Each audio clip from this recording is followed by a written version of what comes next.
یہ سوال. اور اب جب کہ کتاب چھپ چکی ہے اور مجھے اب ضرورت نہیں ہے تو اب تو آپ کو واپس لے لینا چاہیے رقم، لیکن اب واپس نہیں لے رہے. تو کیا جواب دیا اس پادری نے؟ کہا کہ جورج زرداق، مجھے لگ رہا ہے کہ آپ نے علی کی شخصیت پر تحقیق کرتے ہوئے مسلمانوں کی کتابیں تو پڑھی ہیں لیکن اپنے ہی مکتب کی قدیم کتب کا مطالعہ نہیں کیا. کہ کیوں، ایسی کون سی بات ہے جو میری تحقیق میں نہیں آ سکی؟ کہ اگر آپ اپنی قدیم کتابیں اٹھائیں گے تو آپ دیکھیں گے کہ 36 ہجری میں جب علی ابن ابی طالب کی حکومت کا آغاز ہوا تو اقلیتوں کا ایک وفد علی ابن ابی طالب کے پاس پہنچا، جس میں ہندو بھی تھے، مسیحی بھی تھے، یہودی بھی تھے، دیگر ادیان اور مذاہب کے افراد بھی تھے.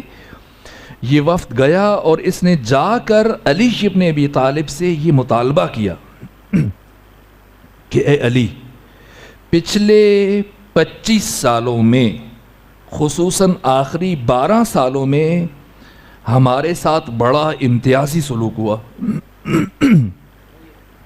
ہمارے بنیادی حقوق پائمال کیے گئے. آج آپ کے پاس ہم فقط اس مقصد کے لیے آئے ہیں کہ اب آپ کے عہد حکومت میں ہمارے حقوق پامال نہیں ہونے چاہیے، ہمیں ہمارے حقوق ملنے چاہیے. کہ علی نے اس وفد کے جواب میں ایک جملہ کہا، چلے جاؤ اور اس اطمینان کے ساتھ جاؤ کہ علی کے عہد حکومت میں کسی فرد کے ساتھ معمولی ظلم اور معمولی زیادتی نہیں ہوگی. کہا جورج زرداق، اس دن علی نے کہا تو یہ ایک جملہ، لیکن علی کے 5 سالہ عہد حکومت میں ہمیں جتنے حقوق ملے آج اپنی حکومتوں کے اندر بیٹھ کر بھی وہ حقوق ہمیں میسر نہیں ہیں. تو میں نے ہرگز تم پر کوئی احسان نہیں کیا، یہ تو میرے ضمیر پر ایک بوجھ تھا اور تمہارے ذریعے سے میں نے اپنے محسن کے احسانات کا شکریہ ادا کیا.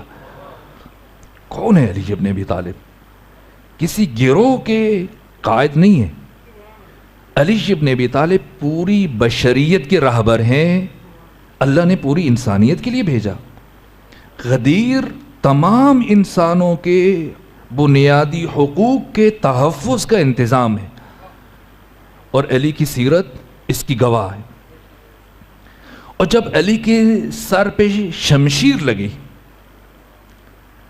تو نماز فجر کی ادائیگی کے بعد آپ کے فرزند نے نماز پڑھائی. جو حسن و حسین کو بٹھا کر پہلی بات کی ہے، کہا حسن حسین، آج تک تمہارے باپ کے سامنے جو بھی دشمن آیا بچ کے نہیں گیا سوائے 2 کے. تمہارا باپ علی ان 2 کو ختم نہ کر سکا. یہ بھی اگر انسانی شکل میں آتے تو علی کے ہاتھ سے بچ کے نہ جاتے. کون سے؟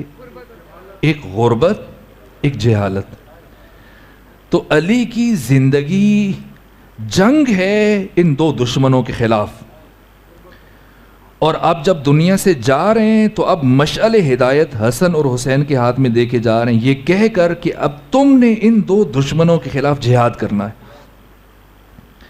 اب عہد حسن مجتبیٰ کا اگر آپ خلاصہ کریں گے تو بشریت کے ان 2 دشمنوں کے خلاف جہاد ہے سیرت حسن مجتبیٰ.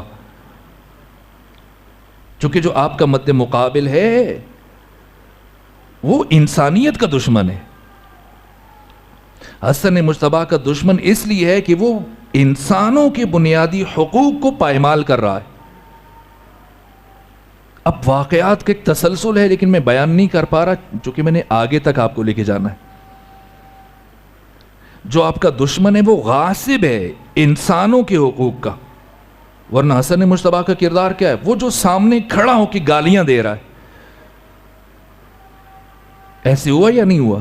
مدینے میں ایک مسافر آیا شام سے پوچھتے ہوئے حسن مجتبیٰ کہاں ہیں، اور جیسی پتہ چلا یہ ہیں، آتے ہی بلا فاصلہ جیسی دیکھا وہیں کھڑے کھڑے توہین شروع کی، جتنی گالیاں دے سکتا تھا دیں، یہاں تک کہ گالیاں دے دے کے جب تھک گیا اور اس کے پاس اور کوئی بات نہ بچی، اب خاموش کھڑا امام کے عکس العمل کا انتظار کر رہے۔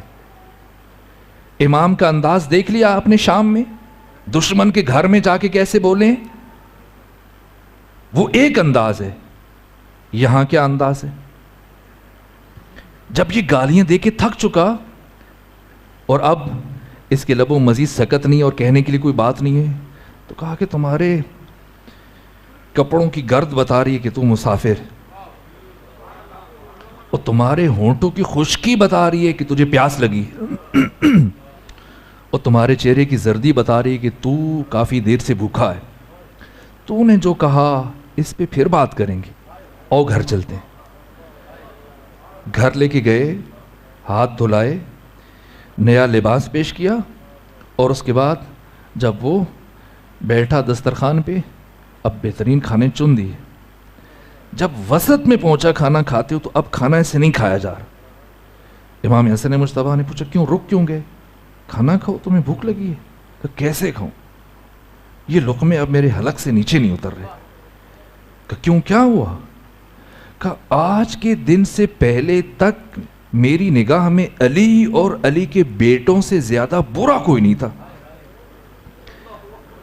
لیکن آج جب آپ کو قریب سے دیکھ رہا ہوں تو میری نگاہ میں علی اور اس کے بیٹوں سے اچھا کوئی نہیں ہے۔ یہ کیا ہے؟ یہ کیا انداز ہے؟ دسترخوان امام حسن مجتبیٰ کا فلسفہ کیا ہے؟ کیوں کسی اور امام نے دسترخوان کا انداز اختیار نہیں کیا؟ یا فرزند امام حسین جناب علی اکبر کی یہ سنت ہے، حضرت کا انداز تھا، صبح و شام آپ کا دسترخوان اور آپ کے گھر کے باہر چراغ جلتا تھا۔ دوسرے امام حسن مجتبیٰ کس لیے؟ در حقیقت یہ گمراہوں کی ہدایت کا انتظام تھا، چونکہ ایک طرف پروپیگنڈے کا بازار گرم تھا، یہ کام کیا امام حسن مجتبیٰ نے۔ اور جو سلوک کی بہت حکمتیں ہیں اس میں، بہت وجوہات ہیں، میں بیان نہیں کر سکا۔ ظاہر ایک طرف مشرقی روم کی طرف سے جنگ مسلط کی جا رہی، اندرونی طور پر امام کے ساتھ جو کچھ ہو رہا تھا چارہ نہیں تھا سوائے سلو کے، اور جس طرح سے سلو کی وہ امام کی عظمت ہے۔ سلو کر کے امام نے جو فوائد حاصل کی، سب سے بڑا فائدہ یہ تھا کہ ظالم اور طاغوت کے چہرے سے نقاب الٹنے میں کامیاب ہو گئے، اور وہ اپنی تمام ذہانت کے باوجود خود کو نہ چھپا سکا۔ اور جب کوفہ کی مسجد کے منبر پہ اس نے کہا کہ یہ شرائط میرے پاؤں کے تلوے کے نیچے ہیں، امام یہی چاہ رہے تھے۔ جب اس نے اہل کوفہ سے کہا کہ اگر تم یہ سمجھ رہے تھے کہ میری جنگ نماز و روزہ کے لیے تھی تو اہل کوفہ تم غلطی پر ہو، میری جنگ حکومت کے لیے تھی جو میں نے حاصل کر لی۔ امام حسن مجتبیٰ نے اپنے حصے کا کام کیا، اگر نہ کرتے کبھی بھی امام حسین اپنا کام انجام نہ دے سکتے، کبھی کربلا کی نوبت نہ آتی۔ 10 سال امام حسن نے صبر کیا، 10 سال امام حسین نے صبر کیا۔ 40 سے 50 ہجری تک امام حسن نے تلوار نہیں اٹھائی، 50 سے 60 ہجری تک امام حسین نے بھی تلوار نہیں اٹھائی۔ لیکن یہ جنگ کب سے شروع ہوئی تھی؟ اگر کوئی سمجھے کہ کربلا امام حسین اور یزید کی جنگ ہے تو یقیناً غلطی پر ہے۔ کس کی جنگ کربلا کب شروع ہوئی؟ 40 ہجری سے یہ جنگ شروع ہو چکی ہے۔ آپ 20 سالوں میں دیکھیں کوفہ کے 6 گورنر، زیاد کو دیکھ لیں، مغیرہ کو دیکھ لیں، ضحاک بن قیس کو دیکھ لیں، جتنے افراد کو اس نے گورنر بنایا ہے کوفہ کا، باقی علاقوں میں کوئی کمزور شخصیت بنا دی، لیکن کوفہ میں چن چن کے سنگ دل، مضبوط، ظالم ترین افراد کو۔ کس لیے؟ اس لیے کہ اب اس نے اپنے بیٹے کی ولایت احدی کا اعلان بھی کرنا ہے اور حالات کو تیار کرنا ہے، اور یہ چھٹی شرط ہے سلو کی۔ اور یزید کی ولایت احدی کے راستے میں سب سے بڑی رکاوٹ کون ہے؟ امام حسن۔ امام حسن، چونکہ معاہدے کی شک کے مطابق جب تک امام حسن زندہ ہیں تب تک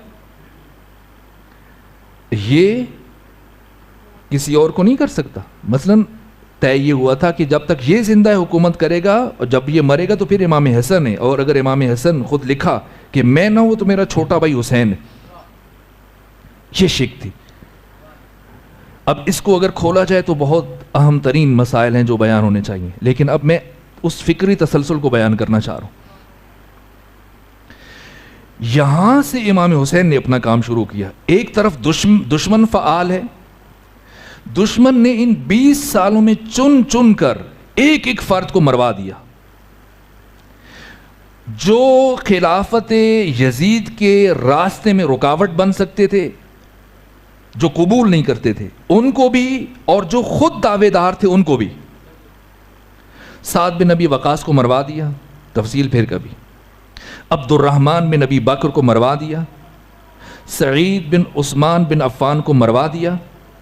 عبد الرحمن بن خالد بن ولید جو اس کی فوج کا سپہ سالار تھا. 2 بھائی ہیں، ایک بھائی علی کی فوج کا سپہ سالار ہے اور ایک بھائی امیر شام کی فوج کا سپہ سالار ہے. دونوں آمنے سامنے ہیں، جیسے جنگ جمل میں صورتحال ہے. ایک طرف بہن ہے، دوسری طرف بھائی ہے. ایک علی کے ساتھ ہے، ایک دوسری خاتون کے ساتھ. بڑے بڑے افراد کو چن کے، یہاں تک کہ زیاد کو قتل کر دیا. فلسفہ ضرورت کے تحت جسے اپنا بھائی ثابت کروایا تھا گواہیاں دے کر، کیونکہ وہ احساس کمتری کا شکار تھا نفسیاتی طور پر، یہ اس کی مشکل تھی. مولا متقیہ نے زیاد کو خط لکھا. زیاد پہلے مولا کے ساتھیوں میں سے تھا، مولا کی طرف سے یہ گورنر تھا، امام کی طرف سے. لیکن اس کی درون میں ایک یہ چیز بہت اس کو اندر سے مارے ڈال رہی تھی کہ اس کا باپ نہیں ہے.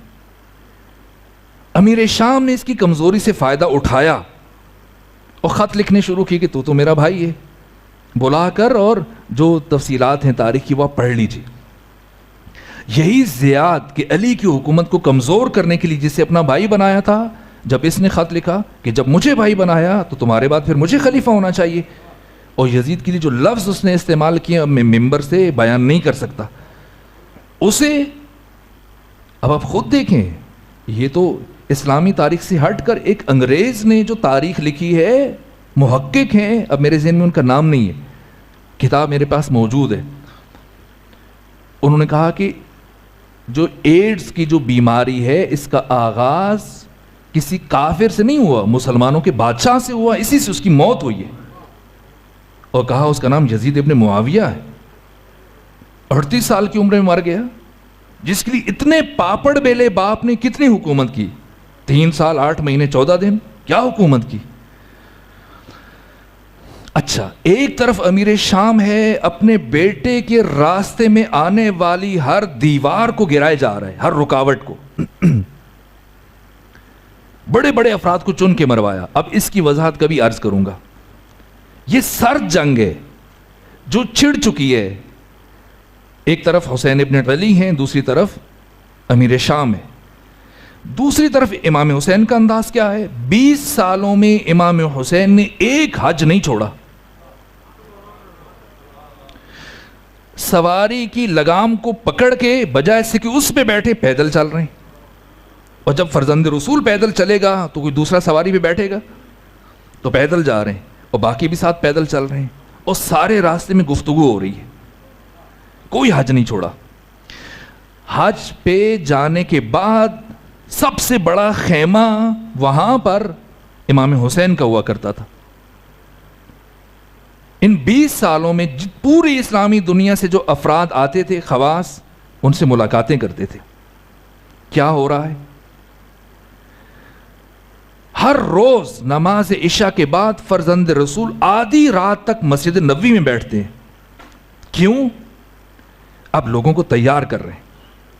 20 سالوں میں امیر شام کی کوشش یہ ہے کہ ایک فرد کو بھی نہ چھوڑے جو اس کے بیٹے کے راستے میں رکاوٹ بنے یا حسین کا حامی بن سکے. اکیلا کر رہے حسین کو، تنہا. دوسری طرف اس کی کوشش کیا ہے کہ امام حسین کسی بھی طرح سے مدینے سے نکل جائے.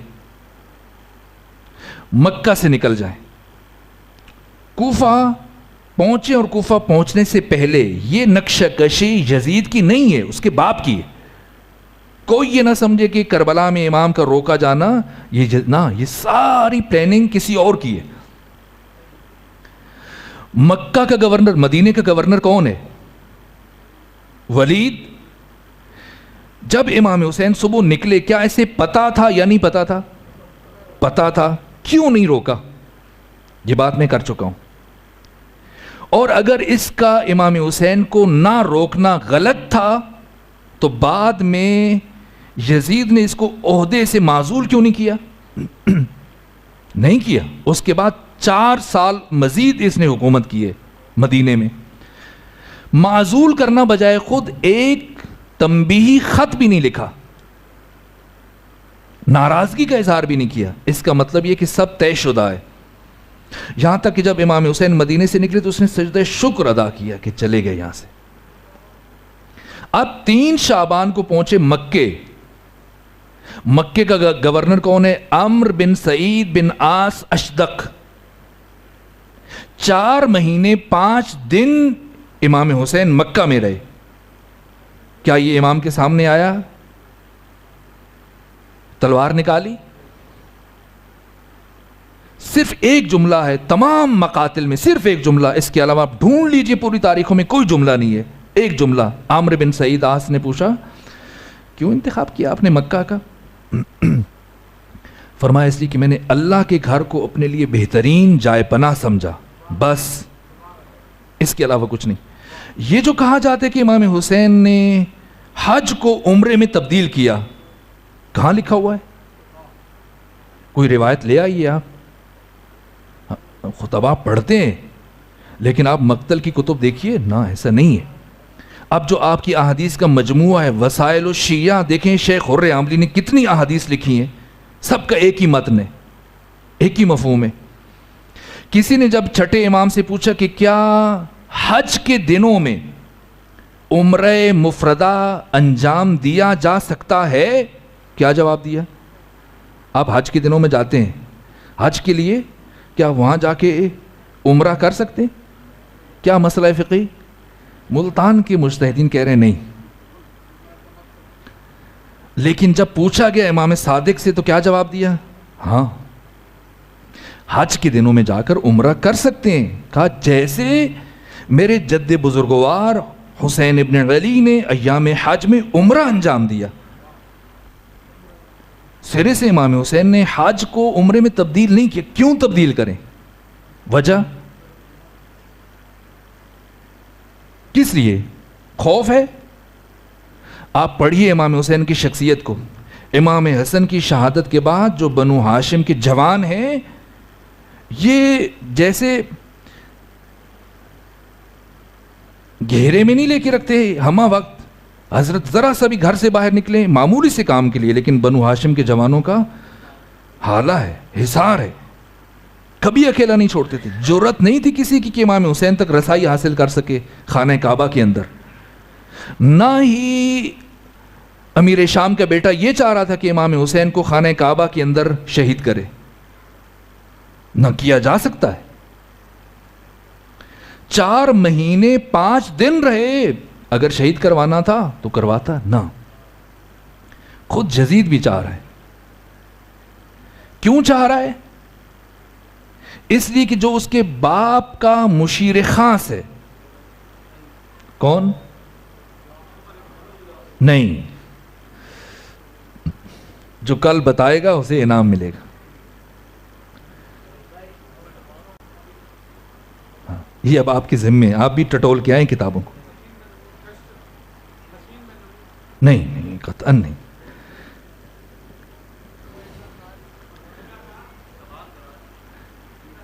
اس کا مطلب آپ توجہ سے نہیں سن رہے تھے، سوال دہرانے کا مطلب یہی ہے۔ نہیں، قطعاً نہیں۔ مشیر خاص امیر شام کا نہیں، اچھے دوست تھے اس کے لیکن مشیر خاص نہیں تھے۔ اہم ترین مسائل میں جس سے مشورہ لیتا تھا اور جس کے مشورے سے پھر یہ کام ہوا۔ اور امیر شام نے اپنی وصیت جو بیٹے کے لیے لکھی تھی اس کی سپرد کی کہ جب حسین مدینہ چھوڑ دے تو نے یہ 2 کام کرنے، اس کے ہاتھ کے لکھے ہوئے 2 خط، ایک خط میرے بیٹے یزید کو دینا جب حسین کوفے کی طرف بڑھے، دوسرا خط ابن زیاد کے لیے اپنے ہاتھ سے لکھا کہ تو نے کیا کرنا ہے۔ یہ امیر شام کی پالیسی تھی کہ امام حسین کو کسی طرح مدینہ سے نکال کر، مکہ سے نکال کر کوفہ کے جوار میں لے آئے، یہاں شہید کرے گمنامی میں، تاکہ یزید اس کے جو منفی اثرات ہیں شہادت حسین کے ان سے بچ جائے۔ اب آگے دیکھیے، جب امام حسین بڑھ رہے ہیں مکہ کی طرف، کوفہ کی طرف، تو کوفے کا گورنر کون ہے؟ نعمان بن بشیر۔ کس کا بیٹا ہے؟ بشیر بن سعد کا، وہ جس نے سب سے پہلے سقیفہ میں بیعت کی تھی اور اپنے چچا زاد بھائی کی مخالفت کی تھی، اس کا بیٹا نعمان بن بشیر، یہ گورنر ہے۔ اب آپ اس کی تقریر سن لیں ذرا۔ جب مسلم بن عقیل کے ہاتھوں پر ہزاروں لوگوں نے بیعت کر لی تو کیا تقریر کر رہے ہیں؟ یزید کا گورنر ایسی تقریر کرے، اور بعد میں یزید نے اس کو عہدے سے ہٹایا کیوں نہیں؟ درحالی کہ اس سے بڑا عہدہ دیا، اس سے بڑا عہدہ دیا اور ساری زندگی خوش رہا۔ نعمان بن بشیر کیا تقریر کر رہا ہے؟ جب بیعت شروع ہوئی تو کہا کہ جو ہمارے خلاف تلوار اٹھائے گا تو ہماری تلوار بھی بڑی تیز ہے، اور اگر کوئی تلوار نہیں اٹھائے گا، آپ کے ملک میں ابھی ایک صدر گزرا ہے، وہ بھی ایسی تقریریں کرتا بیچارہ، ایسا ہی اگر نعمان بن بشیر کا اس وقت کا آپ نے دیکھنا ہو، بے عینی یہی انداز۔ کیوں نہیں کچھ کہا؟ اس لیے کہ خود طے شدہ ہے ہر بات۔ چاہ یہ رہے ہیں کہ جب امام حسین کوفہ سے قریب آئیں تب تک جتنے بھی شیعہ ہیں اطمینان کے ساتھ کھل کر بلا خوف و خطر مسلم کی بیعت کریں، سامنے آ جائیں۔ جب وہ سامنے آ جائیں گے اب ابن زیاد کو بھیجا جائے گا تاکہ ان کو ایک ایک کر کے چن کے مارو۔ پہلے 20 سالوں میں لاکھوں افراد کو شہید کر دیا گیا، اب جو بچے کھچے ہیں جنہوں نے خود کو چھپا کے رکھا ہوا ہے، نعمان بن بشیر کو اس لیے گورنر رکھا گیا تاکہ یہ نرم پالیسی رکھے اور ان کو کھل کے ظاہر ہونے کا موقع ملے، اور جب یہ ظاہر ہو جائیں تو امام حسین کے آنے سے پہلے اب ابن زیاد کو سارا سمجھایا گیا کہ تم نے ایک ایک کر کو مار دینا ہے سب کو، تاکہ حسین کا ساتھ دینے والا کوئی نہ ہو۔ یہ اس کی پالیسی ہے۔ اب سمجھیے کہ حسین ابن علی کون ہے اور رسول اللہ ہر روز آپ کے دروازے پہ کیوں کھڑے ہوتے تھے۔ کسی عمل کی جذباتی تفسیر نہ کیجیے گا۔ امام حسین نے 20 سالوں میں، خصوصاً آخری 10 سالوں میں چن چن کر، ایک طرف سے دشمن کی خواہش یہ ہے کہ کسی کو نہ چھوڑے، دوسری طرف امام حسین کی پالیسی یہ ہے کہ اس عصر کے شریف ترین، پاکیزہ ترین، غیور ترین، شجاع ترین، بامعرفت ترین افراد کو چن چن کر ان کا ایک ایسا گلدستہ بنا دیں جن سے ایسا مارکا سجائیں کہ جو مارکا تاریخ میں ابدی حیثیت اختیار کر جائے۔ یہ کام کیا امام حسین نے۔ وہ جو سلام کسی اہل سنت کا لکھا ہوا ہے کہ وہ جس کی فکر کربلا، حسین وہ دماغ ہے۔ یہ کربلا ذہن حسین ابن علی کی تخلیق ہے۔ کن افراد کو چنا ہے؟ اب یہ میرا موضوع کربلا نہیں ہے، میں آگے اس فکری تسلسل کو لے کے بڑھ رہا ہوں، امام زمانہ تک پہنچنا چاہتا ہوں۔ لیکن ایسے افراد چنے بقول جوش کے کہ سر فرشتوں کے یہاں آج بھی خم ہوتے ہیں، ایسے انسان رسولوں میں بھی کم ہوتے ہیں۔ مجھے مرحوم اظہر حسن زیدی صاحب کا یہ جملہ یاد آ رہا ہے، شب عاشور۔ دیکھیے حسین ابن علی نے مورخ کے سپرد نہیں کیا کہ وہ آ کے بتائے کہ حسین کے بیٹے کیسے تھے، حسین کا سپہ سالار کیسا تھا، حسین کا علمبردار کیسا تھا، حسین کے سپاہی کیسے تھے۔ نہ، حسین نے ایک ایک تعارف خود کروایا۔ کیا نہیں جانتے تھے اپنے ساتھیوں کو؟ جنہیں چن چن کے انتخاب کیا ان کے بارے میں نہیں جانتے تھے؟ جانتے تھے، پتہ تھا کوئی جائے گا نہیں جائے گا، پھر کیوں کہا شب عاشور جاؤ چلے جاؤ، میں راضی ہوں، میرا نانا بھی راضی،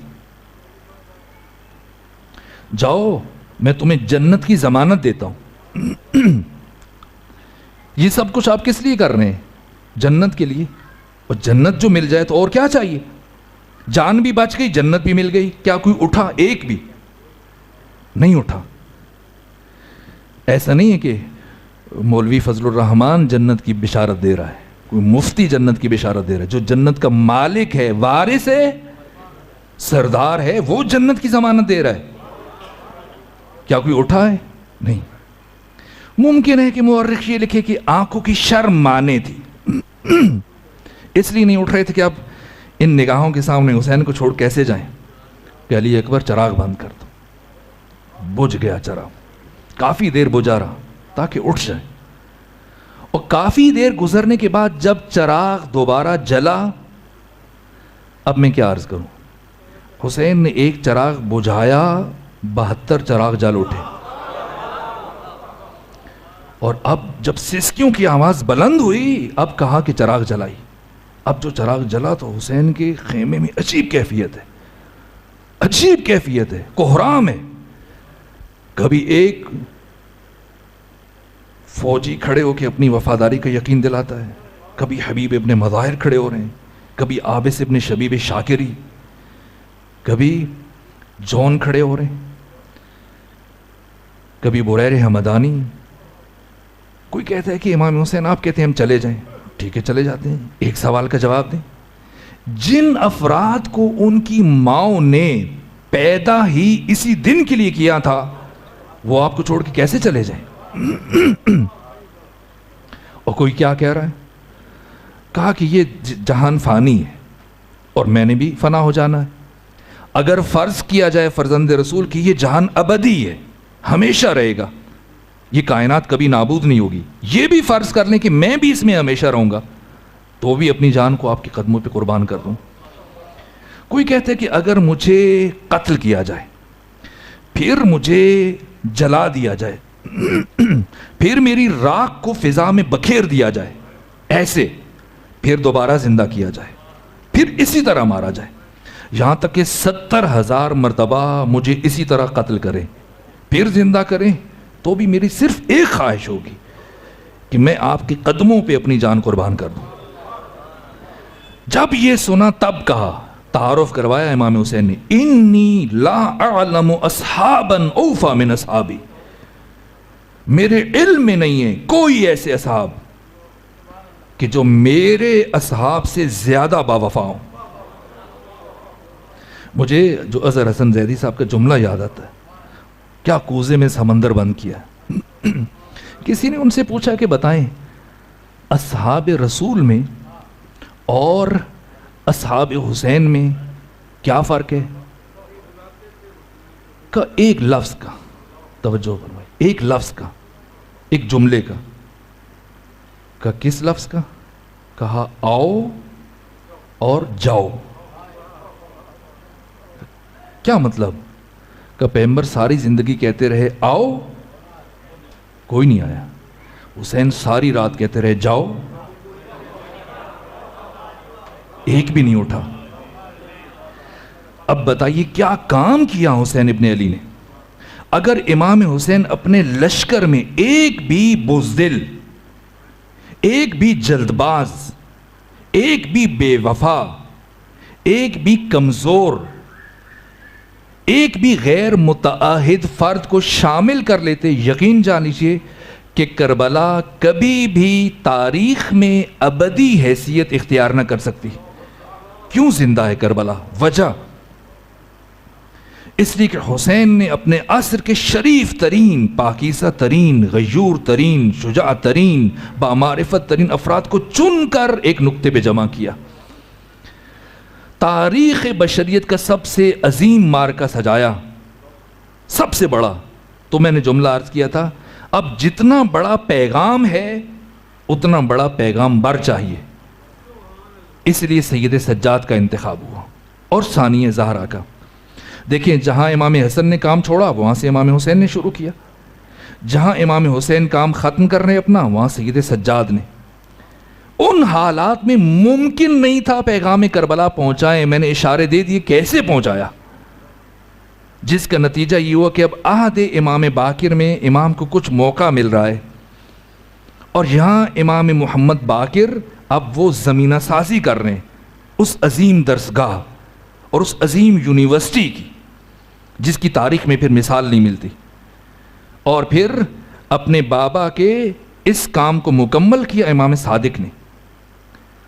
اب جب امام صادق اس یونیورسٹی کو اس عروج پہ لے کے گئے کہ جتنے بھی علوم ہیں سب کی تدریس ہو رہی ہے، ہر علم میں امام کے شاگرد ہیں، شخصیتوں کو تیار کیا، پیر نہیں تھے، امام تھے، مرید پرور نہیں تھے، شخصیت پرور تھے، یہ بات ذہنوں میں رہے، شخصیتوں کو تیار کیا، اور اب جبکہ تشیع پہلی مرتبہ امام صادق کی عصر میں ابھر کے آیا سامنے، تو اب یہاں پر دشمن نے محسوس کر لیا، اب تک ائمہ بہت احتیاط سے چل رہے تھے، تقیہ کی حالت میں چل رہے تھے، پہلی مرتبہ امام موسیٰ کاظم نسبتاً کھل کر حکومت کے سامنے آنا شروع ہوئے، لیکن تقیہ کی پالیسی بہرحال نہیں چھوڑی۔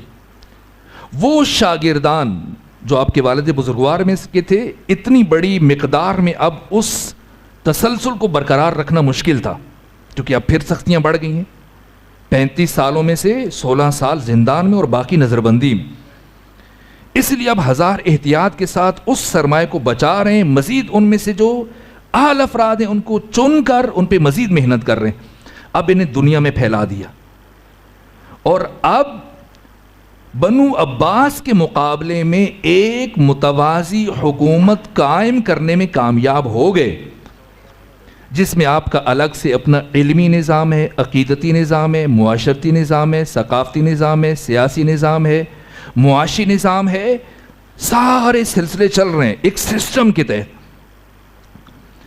یہاں تک کہ ہارون مجبور ہو گیا، کوئی راستہ نہیں چھوڑا، ایک دن قید سے نکالا، کہا کہ کیوں میرے ساتھ آپ میری مخالفت کرتے ہیں، جو کہیں کرنے کے لیے تیار ہوں، فدق چاہیے آپ کو پیش کرتا ہوں،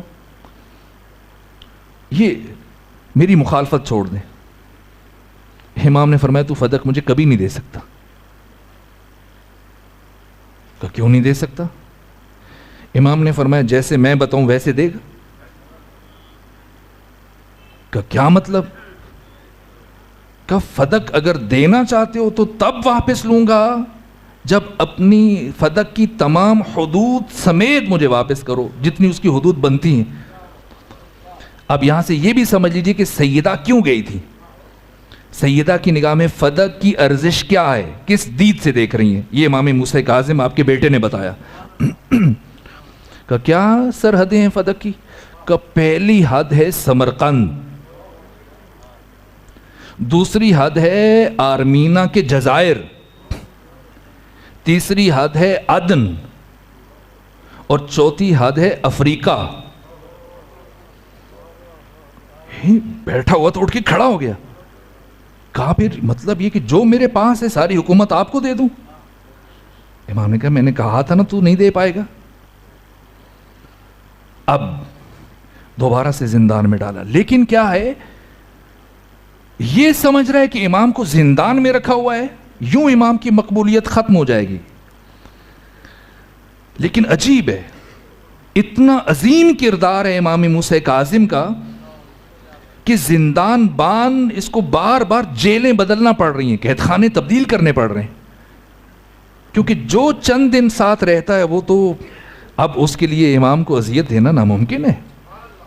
جب امام کا کردار دیکھتا ہے، عظمت دیکھتا ہے، آپ کی عبادت، آپ کا زہد، وہ سر جو سجدے سے اٹھتا ہی نہیں ہے، اب کون اذیت دے؟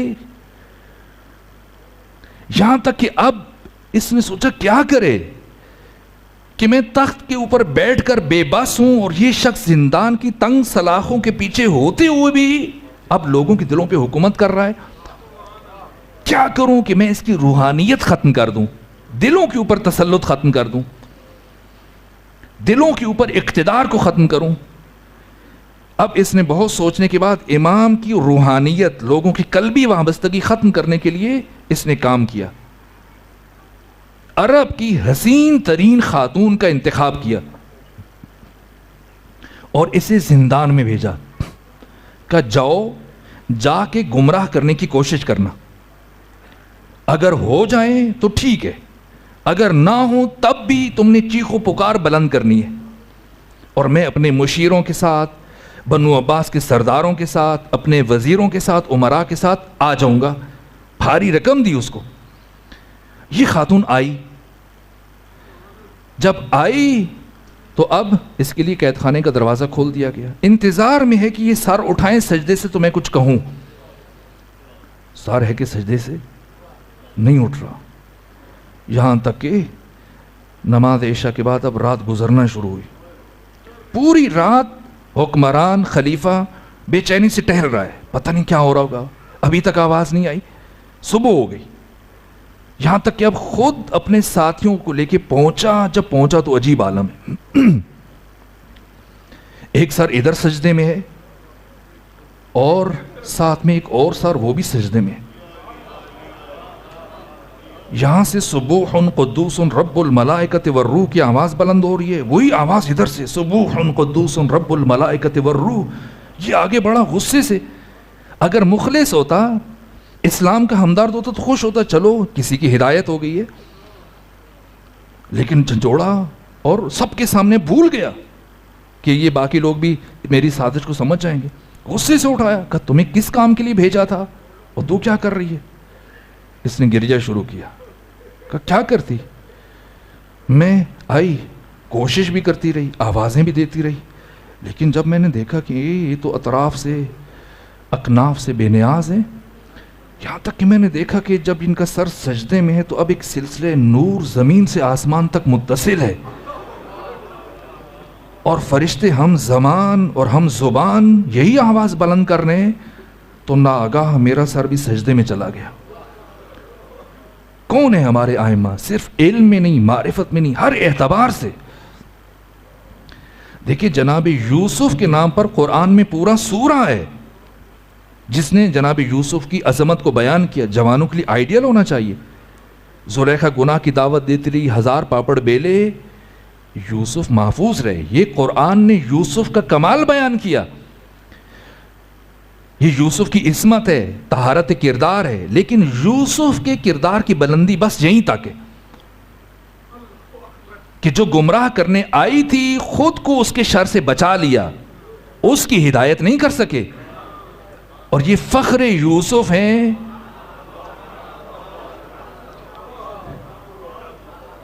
کہ جو گمراہ کرنے کے لیے آئی تھی اس کا سر بھی سجدے میں پڑا ہے. اب ہارون بے بس ہو گیا، کیا کرے؟ اب کوئی راستہ نہیں تھا سوائے اس کے کہ امام کی شمع حیات کو گل کر دے. لیکن امام نے اس 35 سالہ عہد امامت میں وہ کچھ کر دیا، تشیع کو سطح پہ لے کے آئے کہ اب تشیع اسلامی اور ایک عوامی طاقت بن چکی ہے. اسی لیے جب مامون نے امام کو بلایا، کیوں بلایا؟ اب اس کی مجبوری تھی، اس لیے کہ اب تشیع کو نظر انداز کرنا. اب تشیع جو یہاں پہنچی ہے یہ تسلسل ہے ائمہ کی نہضت کا، ائمہ کی محنت کا. یہاں تک کہ آپ چند نمونے دیکھ لیں. جب فضل ابن سال کو خود قتل کیا مامون نے، تو اس کے گھر کے باہر ہزاروں کا مجمع تھا، جو کہ فضل ابن سال کا بھی ایک دھڑا تھا. احتجاج کے لیے جب وہ جمع ہوئے تو مامون الرشید اپنے محل کے عقبی دروازے سے نکل کر امام کی رہائش گاہ میں پہنچا اور کہا کہ مجھے بچائیں. ادھر سے ڈرا ہوا پہنچا، اور جب امام آئے لوگوں کے سامنے، ہزاروں کے مجمع کے سامنے ایک مرتبہ کہا کہ جاؤ گھروں کو چلے جاؤ. سب نے سر جھکایا، گھروں کو واپس چلے گئے. خلیفہ بے بس ہے. مزید اگر آپ نے دیکھنا ہو تو عید کے موقع پر جو حال ہوا تھا، پہلے تو اس نے کہہ دیا تھا کہ آپ پڑھائیں، لیکن بعد میں کیا ہوا کہ خود فاضل ابن سال نے اس سے کہا تھا کہ اگر آج فرزند رسول نے عید پڑھا دی پھر تمہاری جگہ نہیں، اقتدار ہاتھ سے نکل جائے گا. جس طرح سے امام نے عید پڑھائی آپ علماء کرام سے سنتے ہوں گے. بس یہ کام 3.25 سالوں میں امام رضا علیہ الصلوۃ والسلام نے خواص تک جو رسائی حاصل کی اور تشیع کو جس عروج پہ پہنچایا ہے، اب مجبور ہو گیا مامون آپ کو شہید کرنے پہ. لیکن اب اگلے مرحلے میں آپ کے فرزند ہیں امام محمد تقی. اب آپ غور فرمائیے کہ امام رضا 8ویں امام ہیں. یہاں تک آئمہ کی عمریں جو روایت آپ 14 ستارے سے کل بیان کر رہے تھے اس کے مطابق 50 سال، ورنہ میں نے جو عرض کی ہے 148 میں وہ 55 سال. اچھا پھر پیچھے چلے جائیے، امام موسیٰ کاظم جو آپ کے والد بزرگوار ہیں ان کی عمر کتنی ہے؟ 55 سال. پھر امام جعفر صادق کی عمر 65 سال. پھر امام محمد باقر کی عمر، اور پھر امام سجاد کی عمر، پھر جناب امام حسن مجتبیٰ کی عمر. ان سب میں سے صرف امام حسن کی عمر کم ہے 50 سے، باقی سب کی عمریں 50 سے اوپر ہیں. صرف امام حسن مجتبیٰ 47 سال کی عمر میں شہید ہوئے. لیکن اب دیکھیں، جیسے ہی امام رضا کی شہادت ہوئی، اب آپ کے فرزند ہیں امام محمد تقی، کل عمر کتنی ہے؟ 25 سال. 25 سال کل عمر ہے. عجیب ہے. اب آپ کے فرزند ہیں امام علی نقی، کتنی عمر ہے؟ کل عمر 40 سال. آپ کے فرزند امام حسن عسکری، کتنی عمر ہے؟ 28 سال. 28 25 اور 40 جمع کریں 93 سال. 3 ائمہ کی اجتماعی عمر، آدھے امامت نہیں، عمر کتنی بن رہی ہے؟ 100 سے بھی کم بن رہی ہے. اب یہ کیا ہو رہا ہے؟ اب دشمن سمجھ رہا ہے کہ یہ مسئلہ خطرناک ہے، اور جیسا غدیر میں رسول اللہ نے فرمایا تھا اپنے آخری فرزند کہ وہ آئیں گے تو بساط الٹ دیں گے، اب ڈرے ہوئے ہیں. اس لیے جلد از جلد اب ائمہ کی زندگیوں